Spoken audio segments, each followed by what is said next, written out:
ঈদ মানেই আনন্দ খুশি, গায়ে নতুন জামা জড়িয়ে নামাজ শেষে কোলাকুলি আর শুভেচ্ছা বিনিময়।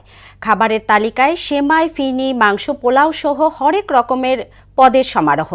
তবে উপাদেয় এসব খাবারের স্বাদে সামান্য এদিক ওদিক হলেই দিনটি মাটি। দেখা দিতে পারে পেটের পীড়া সহ গ্যাসের সমস্যা।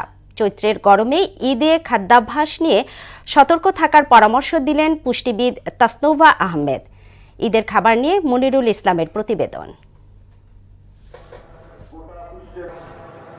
বছরে ঈদ আসে দুবার। দিন দুটিতে প্রতিটি মুসলমানের ঘরে বিরাজ করে অন্যরকম আনন্দ। টানা এক মাসের সংযম শেষে রোজার ঈদের দিনটি যেন প্রশান্তি নিয়ে আসে। মাত্রা ছাড়া আনন্দ যেমন থাকে, তেমনি থাকে এলোমেলো খাবারের সমাহার।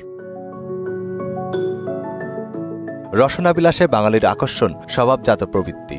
ঈদে এ মাত্রাটা বেড়ে যায় কয়েক গুণ। খাবারের স্বাদে একটু এদিক সেদিক হলে এখানেই ঘটতে পারে ঘোর বিপত্তি। চৈত্র মাসে ঈদটা পড়ছে, এ সময় দেখা যাচ্ছে খাদ্যাভ্যাসের দিকে একটু বিশেষ নজর দিতে হচ্ছে। এক মাস রোজা রাখার পর ঈদের দিন খাবার নিয়ে সচেতন না হলে বদহজম, কোষ্ঠকাঠিন্য, অ্যাসিডিটি সহ নানান রোগের আশঙ্কা থাকে। দীর্ঘ এক মাস রোজা রাখার পর আমরা একটা নিয়মে থাকি। এখন যখন ঈদকে কেন্দ্র করে আমাদের খাদ্যাভ্যাসে পরিবর্তন হয়ে থাকে।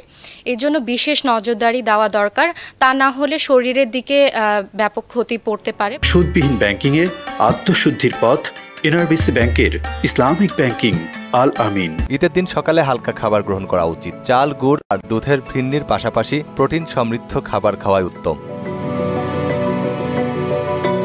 দুপুর বেশি পদের খাবার না রাখাই ভালো। সম্ভব হলে মাংস পরিহার করে মাছের চপ, দোলমা, কোরমা আর কাবাব খেলে শরীরের ভারসাম্য বজায় থাকবে। পাশাপাশি শরবত ও বিভিন্ন ফলের রস পান করা জরুরি। ভারী খাবারের সাথে ফাইবার জাতীয় খাবারগুলো রাখার জন্য, যেমন সালাদ এবং সবজি এবং ফলমূল পর্যাপ্ত পরিমাণে রাখা, যেটি মৌসুমি ফলগুলো এখন আমাদের পাওয়া যাচ্ছে, তরমুজ, আনারস, বেল, এই টাইপের ফলগুলো রাখলে শরীর ঠান্ডা এবং সতেজ থাকবে। সারাদিন খাবারের সঙ্গে কাটানোর পর রাতে মেনু ছোট করার পরামর্শ দিয়েছেন পুষ্টিবিদরা। রুটি বা সাদা ভাতের সঙ্গে মুরগি বা গরুর কাবাব কিংবা সবজি বা মাংসের অন্য কোনো রেসিপি থাকতে পারে। মূল কথা, ঈদে সুস্থ থাকতে বদহজম হয় এমন খাবার থেকে দূরে থাকার পরামর্শ দিয়েছেন পুষ্টিবিদরা। সব খাবার একসাথে খাওয়া যাবে না, খাবারটাকে আসলে ভাগ করে খেতে হবে। সেটা 5 বেলায় ভাগ করা যেতে পারে এবং একটু একটু পরিমাণে।